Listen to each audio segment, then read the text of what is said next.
छत्तीसगढ़ में धान की खरीदी 14 नवंबर से शुरू हो गई, लेकिन अब खरीदी केंद्र में जगह न होने से प्रबंधकों के पास जगह नहीं है धान रखने की। वहीं मिलर अपनी मांगों को लेकर मुख्यमंत्री से भी मिल चुके हैं, लेकिन अभी तक कोई भी नतीजे सामने नहीं आया है। छत्तीसगढ़ में धान खरीदी की शुरुआत तो हो गई है 14 नवंबर से, लेकिन अब धान का उठाव न होने से समितियों में धान का लगातार जाम होने का सिलसिला जारी है। राइस मिलरों के साथ सरकार के साथ हुई बैठक में कोई भी सार्थक फैसला अभी तक नहीं आया है। वही देखा जा रहा है तो राइस मिलर्स अपने बचे भुगतान को लेकर अड़े हुए हैं।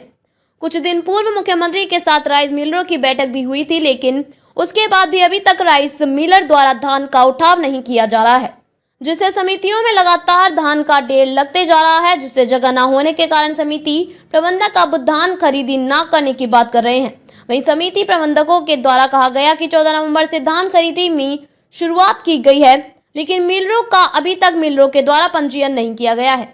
हर साल 1 दिसंबर से धान का उठाव शुरू हो जाता है, लेकिन इस साल अभी तक उठाव नहीं किया जा रहा है, जिससे रखने की जगह भी हमारे पास नहीं है।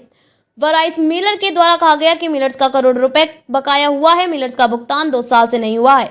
मुख्यमंत्री के निर्देश पर हमने बारदाना पूरे प्रदेश में जमा करवा लिया था, एग्रीमेंट भी करवाना शुरू कर दिया था, लेकिन एग्रीमेंट में बहुत सारी दिक्कतें थी, जिसको मुख्यमंत्री के निर्देश पर अधिकारियों को सुधार करना था, लेकिन उसमें कोई सुधार कार्य नहीं हुआ है।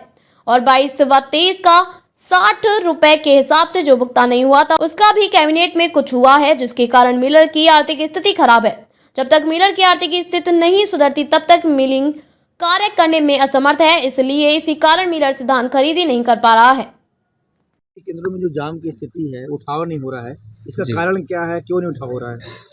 जी, अभी तक देखिए 14 नवंबर से खरीदी शुरू हो गई है और अभी तक उठाव की प्रक्रिया हमारा शुरू नहीं हुआ है। और अभी तक मिलरों से बात होती है जहाँ तक, वहाँ वो उनका कहना है कि अभी तक हमारा पंजीयन नहीं हुआ है, इसलिए उठाव अभी तक एक भी बोरी का नहीं हुआ है। आज मेरे पास 12,000 लगभग क्विंटल का स्टॉक हो गया है, और जबकि इस उपार्जन केंद्र में 8,200 का बफर लिमिट है। तो मैं शासन से चाहूँगा कि वो जल्द से जल्द उठाव कराने का कष्ट करें, ताकि आगामी खरीदी में किसी प्रकार का बाधा ना हो। तो क्या केंद्रों में फिर धान किस तरह से यहाँ रखा जा रहा है? अगर उठाव नहीं हो रहा तो क्या दिक्कत आएगी आप लोगों को? भाई देखिए, सबसे मेन चीज़ है रखने की व्यवस्था, क्योंकि हमारे पास जो भी स्टेक हैं लगभग 1 सप्ताह में सारे फुल हो जाएंगे। इसके बाद की खरीदी कर पाना संभव नहीं हो पाएगा, क्योंकि अस्थायी रूप से स्टेकिंग बनाना तत्काल में कष्ट होता है, फिर दिक्कत होती है। हर साल ये उठाव कब से शुरू होता था, जैसे धान खरीदी के बाद? तो लगभग सर हर साल अपन देख रहे थे कि 1 दिसंबर से स्टार्ट हो ही जाता था लगभग, लेकिन इस साल अभी तक तो आज 4 तारीख हो गया है, अभी तक किसी प्रकार का कोई पता नहीं है उठाव के बारे में। क्या नाम आपका? सर मेरा नाम अमरनाथ साहू जी, समिति प्रबंधक हूँ। से राइस मिलरों की बात हुई, एसोसिएशन ने बात की, धान का उठाव नहीं हो पा रहा है। हमने आज कई केंद्रों का निरीक्षण किया, लेकिन धान के उठाव को लेकर निर्णय नहीं हो पा रहा है और मिलर जो उठाव नहीं कर रहे हैं। क्या लगता है कैसे आखिर ये काम शुरू हो पाएगा? नहीं, कई जिलों में मिलर अनुमति के लिए आवेदन किए हैं, एग्रीमेंट भी कर रहे हैं और जल्द ही राइस मिलर धान का उठाव करेंगे। सरकार से बातचीत हो चुकी है, सरकार भी उनकी जो प्रमुख मांगे थे उसको मान गई है और मिलर भी उससे संतुष्ट हो चुके हैं। कुछ अभी नीतिगत उसमें कुछ बिंदुओं पर मिलर्स को दिक्कत था, उसको भी मुझे लगता है कि विभाग के द्वारा बैठकर हल कर लिया गया होगा। 1-2 दिन में बिलिंग कार्य चालू हो जाएगा। धान खरीदी के मुद्दे को लेकर लगातार कांग्रेस आक्रामक होते जा रही है। मिलर्स मिलिंग नहीं कर रहे हैं, धान का उठाव नहीं हो पा रहा है और केंद्रों में जो धान जो जमा हो गया है।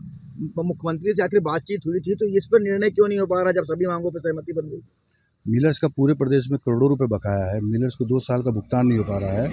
माननीय मुख्यमंत्री जी के आश्वासन पर हमने सभी पूरे प्रदेश में बारदाना वगैरह सब जमा करवाना चालू करवा दिया था और पंजीयन भी करवाना चालू करवा दिया था, लेकिन जो हमारी एग्रीमेंट में जो बहुत ही गलत एग्रीमेंट बनाया हुआ था, उसमें सुधार के लिए माननीय मुख्यमंत्री जी के दिशा निर्देश के बाद अपना जो संबंधित अधिकारियों के द्वारा बोला गया था, वह जो सुधार करना था वो बिल्कुल सुधार नहीं हुआ है। और हमें जो 22-23 का जो हमें 60 रुपये जो हमारा पेंडिंग भुगतान था, उसके बारे में अभी तक कोई कैबिनेट में कोई पास नहीं हुआ, जिसके कारण मिलर की आर्थिक स्थिति काफ़ी ख़राब हो गई है।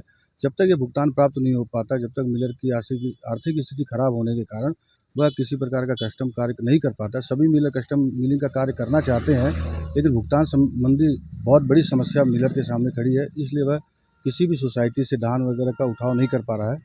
लेकिन मंत्री श्याम बिहारी जायसवाल से हमारी बात हुई तो उन्होंने कहा कि छत्तीसगढ़ के कुछ जिलों में राइस मिलर जो है पंजीयन करवा रहे हैं, 1-2 दिन में उठाव शुरू हो जाएगा। कुछ तकनीकी दिक्कत थी, उसको दूर करने का प्रयास किया जा रहा है। ये तकनीकी दिक्कत क्या है? माननीय मुख्यमंत्री जी के निर्देशानुसार मिलर्स के द्वारा हम मिलर्स के द्वारा बोला गया था कि धान खरीदी के लिए हमें सभी मिलर्स के द्वारा बारदाना हमें देना है एवं मिलर का पंजीयन करवाना है। चूँकि एग्रीमेंट कराने के लिए जो उसमें कंडिकाएँ जो होनी चाहिए वह मिलर के लिए बहुत ही जानलेवा है। मिलर्स को हर बात पे पेनाल्टी लगा दी गई है। मिलर्स को क्या भुगतान मिलेगा उस एग्रीमेंट में बिल्कुल भी स्पष्ट नहीं है, और मिलर को क्या पेनाल्टी कटेगी उसका भी उसमें उल्लेख नहीं है। तो मिलर को जब तक कोई भी प्रकार के एग्रीमेंट में जब तक वित्तीय पूरी बातें स्पष्ट न हो जाए कि मिलर के द्वारा किए गए कार्य का भुगतान कब मिलेगा, मिलर को उनके किए गए कार्य का क्या भुगतान होगा, यह सब चीज़ें स्पष्ट न होने के कारण मिलर अभी पंजीयन करवा रहा है लेकिन एग्रीमेंट नहीं करवा पा रहा है। एक अंतिम बात, कोरिया और एमसीबी जिले की बात करें, यहाँ पे भी धान का उठाव शुरू हुआ कि नहीं हुआ? अभी पूरे प्रदेश में क्या अपना एमसीबी जिला और कोरिया जिले में कहीं भी धान का उठाव नहीं हुआ है। पूरे सरगुजा संभाग में कहीं धान का उठाव नहीं हुआ है। बिलासपुर संभाग में भी धान का उठाव नहीं हुआ है।